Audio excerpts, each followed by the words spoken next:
Hello बच्चों, क्या हाल चाल। This is OP Gupta. So I welcome you all to the discussion of multiple choice questions of class 11th lecture 3 आज हम लेने वाले हैं। तो आगे बढ़ते हैं जरा। आप लोगों को ये पहले ही बताया जा चुका है कि ये टेस्ट इन सभी टॉपिक्स पे है। इस टेस्ट का पीडीएफ लिंक आपको इस वीडियो के डिस्क्रिप्शन बॉक्स में मिल जाएगा। अपार्ट फ्रॉम दैट आप लोग टेलीग्राम ग्रुप का लिंक भी क्लिक करके टेलीग्राम ग्रुप ज्वाइन कर सकते हो, ताकि टाइम टू टाइम आपको मोस्ट इंपॉर्टेंट क्वेश्चंस और असाइनमेंट्स के पीडीएफ मिलते रहें। ठीक है बच्चों, अगर आप लोग अपनी प्रिपरेशन को बूस्ट देना चाहते हो तो हमारी मैथ मिशन सीरीज की बुक्स को परचेज कर सकते हो। इसके लिए फ्लिपकार्ट का लिंक भी आपको वीडियो के डिस्क्रिप्शन बॉक्स में मिल जाएगा। ठीक है बच्चों, आगे बढ़ते हैं और सबसे पहले आप इस चैनल को सब्सक्राइब करके बेल नोटिफिकेशन प्रेस कर लो। इस वीडियो को लाइक भी कर देना और अपने क्लासमेट्स को भी शेयर कर देना।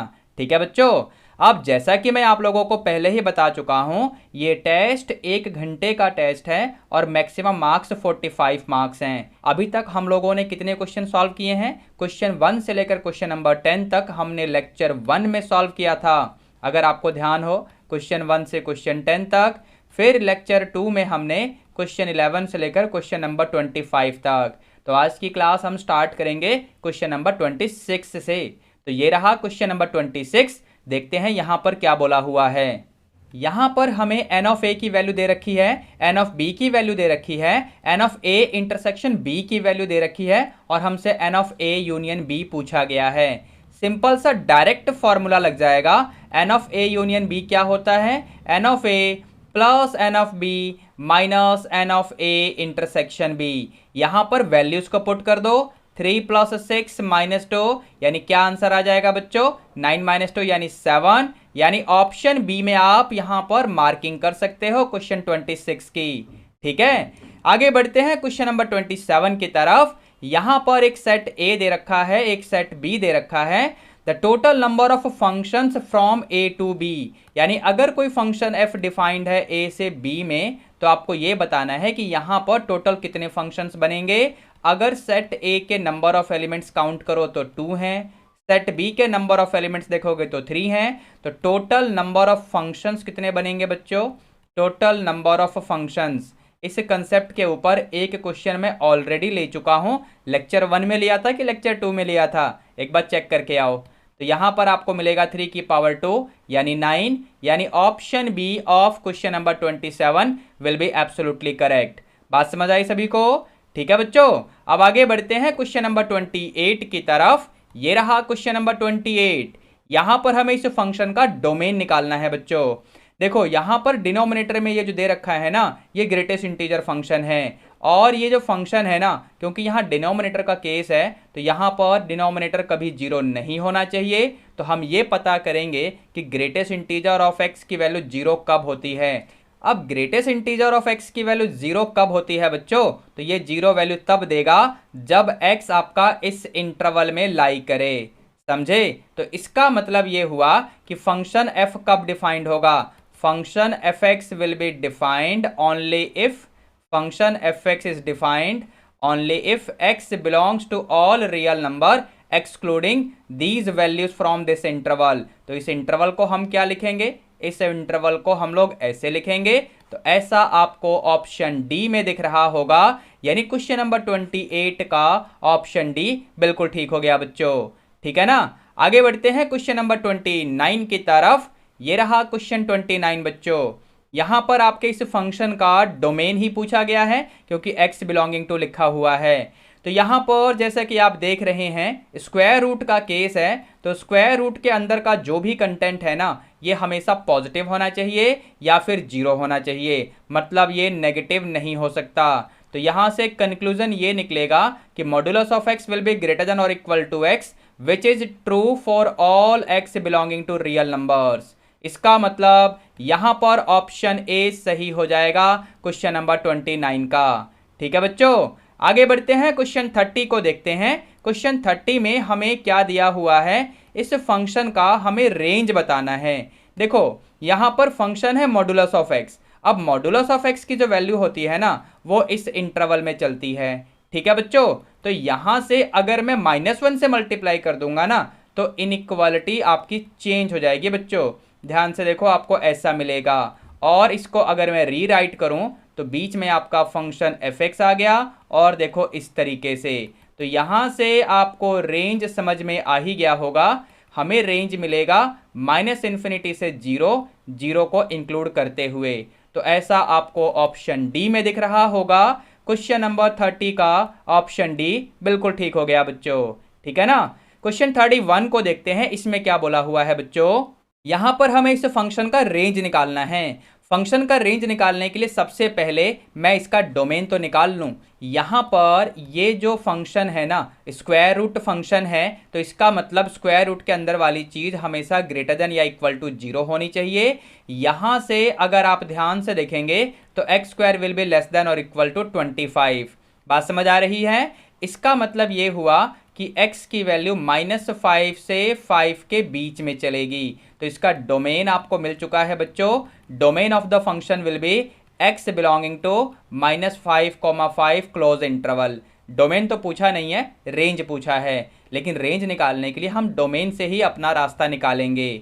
यहां पर जो फंक्शन दे रखा है ना, अगर हम इसे y एज्यूम कर लेंगे तो यहां से y का मतलब हो जाएगा 25 - x² ओवर द रूट। देखो इस तरीके से, समझे बच्चों। अब सुनना ध्यान से, क्योंकि आपको ये बात तो पहले से ही पता है ना कि x की वैल्यू इस इंटरवल में चलेगी, और अगर इसका हम स्क्वायर कर देंगे तो ये क्या हो जाएगा बच्चों, हमें देखो इस तरीके से रिजल्ट मिलेगा। अब अगर हम -1 से यहां मल्टीप्लाई करेंगे तो इनइक्वलिटी का साइन चेंज हो चुका है बच्चों। अब पूरे में अगर आप 25 ऐड करोगे ना तो यहां पर 25 मिलेगा, यहां पर 25 - x² और यहां पर 0। अब जो चीज आपने यहां पर एज्यूम की थी ना, यानी y की वैल्यू, तो यहां पर अगर आप स्क्वायरिंग करेंगे तो y² क्या मिलेगा, 25 - x²। और इस चीज को देखो, और यहां पर आपको क्या मिला है इसे देखो, समझे। तो इसका मतलब यहां पर मैं इसे लिखने वाला हूं 0 विल बी लेस देन और equal to y² which will be further less than और इक्वल टू 25। तो यहां से मुझे y मिल जाएगा y बिलोंगिंग टू 0 से 5 इन द क्लोज इंटरवल। इसका मतलब यहां पर ऑप्शन सी आप चेक कर सकते हो, क्वेश्चन नंबर 31 का ऑप्शन सी सही हो जाएगा। ठीक है बच्चों, आगे बढ़ें, क्वेश्चन नंबर 32 की तरफ चलते हैं। ये रहा क्वेश्चन नंबर 32। यहां पर हमसे साइन ऑफ 22.5 डिग्री की वैल्यू पूछी गई है। एक काम करना ध्यान से, यहां पर देखो, मैं क्या करूंगा, एंगल को थीटा मान लूंगा। 22.5 डिग्री को मैंने थीटा माना, यहां से 2 थीटा बन जाएगा 45 डिग्री। अब सुनना ध्यान से कि मैं कैसे सॉल्व करूंगा। साइन थीटा को अगर हम लिखें 1 - cos 2 थीटा अपॉन 2 पूरे का स्क्वायर रूट। देखो कोई प्रॉब्लम तो नहीं है, यहां पर प्लस माइनस मैंने जानबूझ के नहीं लिखा है, क्योंकि यहां पर जो एंगल थीटा है ना वो फर्स्ट क्वाड्रेंट का ही है। 22.5 डिग्री फर्स्ट क्वाड्रेंट में ही होगा, जहां पर साइन थीटा को पॉजिटिव ही होना पड़ेगा। अगर इस वाले फॉर्मूले में तुम थीटा की जगह 22.5 डालोगे ना तो आपको क्या मिलेगा, साइन 22.5 डिग्री, यहां पर 1 - cos 45 डिग्री हो जाएगा, पूरे के नीचे 2 है और ये स्क्वायर रूट तो लगा ही हुआ है। तो 1 - 1/√2 which is the value of cos 45 degree. ठीक है ना, पूरे के नीचे 2 है और ये स्क्वायर रूट भी लगा हुआ है। यहां पर आप एलसीएम लो, √2 - 1 अपॉन √2 और पूरे के नीचे भी 2 है, तो आप इसे ऐसे लिखो और ये आपका पूरे पे स्क्वायर रूट लगा ही हुआ है। तो यहां से कौन से वाला ऑप्शन सही है बच्चों, ऑप्शन ए तो नहीं, ऑप्शन बी भी नहीं, ऑप्शन सी को आप एक बार चेक करिए। क्वेश्चन नंबर 32 का ऑप्शन सी बिल्कुल ठीक हो गया बच्चों। बात समझ आ रही है। आगे बढ़ते हैं क्वेश्चन नंबर 33 की तरफ। ये रहा क्वेश्चन नंबर 33। इसमें क्या है बच्चों, यहां पर इस फंक्शन का आपसे डोमेन पूछा गया है। अगर आप ध्यान से देखें तो यहां पर डिनोमिनेटर का केस होने की वजह से डिनोमिनेटर तो 0 होगा नहीं, यानी 1 plus modulus of x can not be 0। और वैसे ये बात हमेशा सही होगी for all x belonging to real number. तो इसका मतलब ये हुआ इस फंक्शन का डोमेन भी यही आ गया, यानी x belonging to real numbers. तो यहां पर ऑप्शन ए में यही लिखा हुआ आपको दिख रहा होगा। क्वेश्चन नंबर 33 का ऑप्शन ए सही हो गया है बच्चों। ठीक है ना, आगे बढ़ते हैं, क्वेश्चन 34 को देखते हैं। यहां पर हमें यूनिवर्सल सेट और सेट ए दे रखा है, फिर हमसे एक कॉम्प्लीमेंट पूछा गया है। एक कॉम्प्लीमेंट का मतलब यूनिवर्सल सेट -a। अब डिफरेंस ऑफ सेट्स का यूज करते हुए यूनिवर्सल सेट के वो एलिमेंट मैं यहां पर लिखूंगा जो कि सेट ए में अब्सेंट हैं। तो यहां से आपको 2 लिखना है, ठीक है ना, फिर यहां से आपको 4 भी लिखना पड़ेगा, फिर आपको 5 तो नहीं लिखना है, फिर आपको 6 लिखना पड़ेगा, 7 और 8 आप छोड़ो, फिर आपको 9 लिखना पड़ेगा। तो इस तरीके से क्वेश्चन नंबर 34 का कौन से वाला ऑप्शन सही हो गया बच्चों? 2469, 2469। ऑप्शन डी को आप चेक करिए, क्वेश्चन 34 का ऑप्शन डी बिल्कुल ठीक हो गया बच्चों, ठीक है ना। आगे बढ़ते हैं क्वेश्चन नंबर 35 की तरफ। यहां पर आपको ये प्यारा सा फॉर्मूला दे रखा है और आपसे m की वैल्यू पूछी गई है। देखो, अगर आपको फॉर्मूला ध्यान हो तो फॉर्मूला क्या होता है? 2 10x upon 1 minus 10 square x. इस फॉर्मूले से कंपेयर करोगे ना तो इस n को देखो और अपने क्वेश्चन में यहां पर m को देखो, तो यहां से आपको समझ में आ गया होगा कि m की वैल्यू 1 आएगी, यानी ऑप्शन सी यहां पर सही हो जाएगा। क्वेश्चन 35 का ऑप्शन सी बिल्कुल ठीक है बच्चों, ठीक है। आगे बढ़ते हैं, क्वेश्चन 36 को लेते हैं। क्वेश्चन 36 में क्या बोला हुआ है? यहां पर एक कॉम्प्लेक्स नंबर z दे रखा है, हमसे बार z की वैल्यू पूछी गई है, यानी कंजुगेट ऑफ z की वैल्यू पूछी गई है। तो सबसे पहले अगर मैं z को सिंप्लीफाई करने लगूं, 1 माइनस आयटा अपॉन आयटा, यहां पर आयटा से मल्टीप्लाई और डिवाइड कर दो, न्यूमरेटर में 1 into eta minus eta into eta, और नीचे आपका आयटा स्क्वायर हो जाएगा। आयटा स्क्वायर क्या होता है बच्चों? तो -1 होता है। तो यहां पर आयटा माइनस ऑफ -1 और नीचे भी आपको -1 मिलेगा, यानी फाइनली z की वैल्यू क्या आ रही है? It will be eta plus 1 upon -1।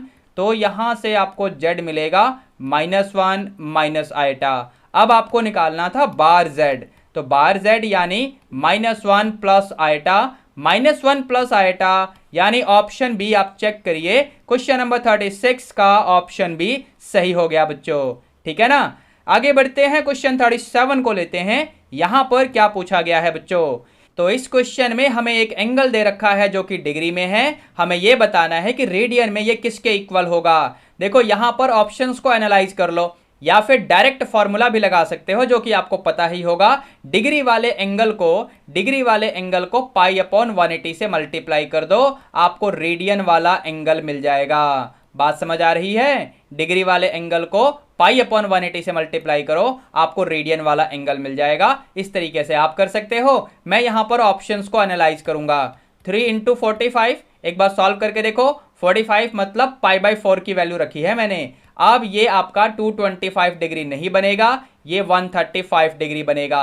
Option A नहीं हो सकता। यहां पर ऑप्शन बी तो वैसे ही नहीं होगा ना, क्योंकि यहां पर आपको दिख रहा होगा एक नेगेटिव का साइन, ठीक है। ऑप्शन सी को चेक करते हैं, यानी 5 इंटू 45। अब जरा इसको सिंप्लीफाई करते हैं, तो यहां पर 5 और ये आपका 20 + 2 यानी 22, तो 225 डिग्री।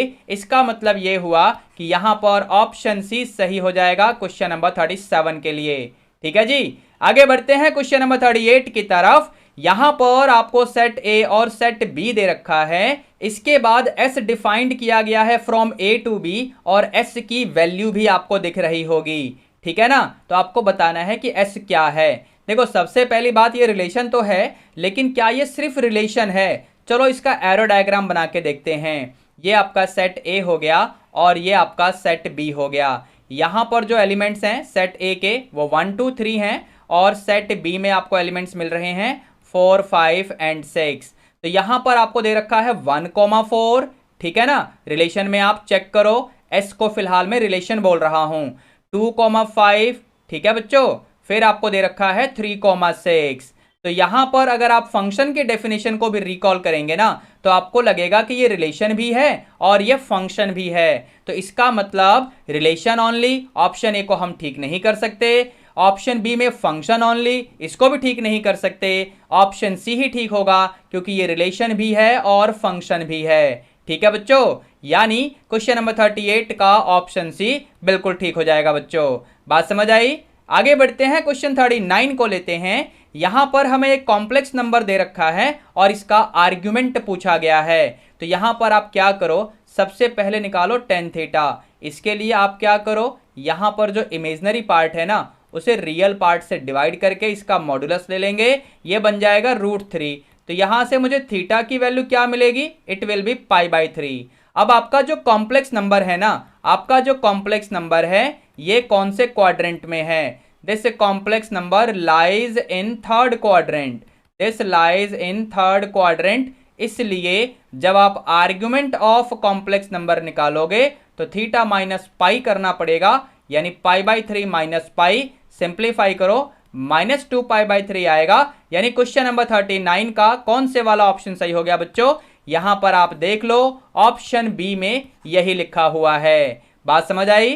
ठीक है, आगे बढ़ते हैं, क्वेश्चन नंबर 40 की तरफ चलते हैं। तो ये रहा क्वेश्चन नंबर 40 बच्चों। यहां पर हमसे इस कॉम्प्लेक्स नंबर का एडिटिव इनवर्स पूछा गया है। देखो कोई भी कॉम्प्लेक्स नंबर अगर आपको दे रखा है ना, तो इसका एडिटिव इनवर्स निकालने का फॉर्मूला क्या होता है, डायरेक्ट तरीका है, अपने कॉम्प्लेक्स नंबर को -1 से मल्टीप्लाई कर दो, ये रहा आपका आंसर। ठीक है ना, तो यहां पर हमारे पास जो कॉम्प्लेक्स नंबर है ना, उसका मतलब है -1 प्लस आइटा। तो इसका एडिटिव इनवर्स क्या आएगा बच्चों, यहां हम -1 प्लस आइटा कर देंगे, यानी 1 माइनस आइटा, 1 माइनस आइटा। तो ऑप्शन ए, ऑप्शन बी में आप चेक करो, क्वेश्चन नंबर 40 का ऑप्शन बी बिल्कुल ठीक हो गया बच्चों। ठीक है ना, तो बच्चों इसी के साथ हम लोगों ने लेक्चर 1, लेक्चर 2 और लेक्चर 3, इन तीनों लेक्चर्स में हमने क्वेश्चन 1 से लेकर क्वेश्चन 40 तक सभी क्वेश्चन सॉल्व कर लिए हैं। अपार्ट फ्रॉम दैट क्वेश्चन 41 से लेकर क्वेश्चन 45 तक जो कि असर्शन रीजन टाइप के क्वेश्चंस हैं, इनके सॉल्यूशंस मैं ऑलरेडी आपके साथ शेयर कर चुका हूं। आप इस वीडियो का डिस्क्रिप्शन बॉक्स चेक कर लेना और असर्शन रीजनिंग क्वेश्चंस का प्लेलिस्ट देख लेना। ठीक है बच्चों, चलिए मिलते हैं अब नेक्स्ट लेक्चर में। टिल देन आप इस चैनल को सब्सक्राइब करके बेल नोटिफिकेशन प्रेस कर लेना, वीडियो को लाइक करके अपने सभी क्लासमेट्स को भी शेयर कर देना। चलिए मिलते हैं अब नेक्स्ट लेक्चर में। Till then be good, take care, all the best, thank you.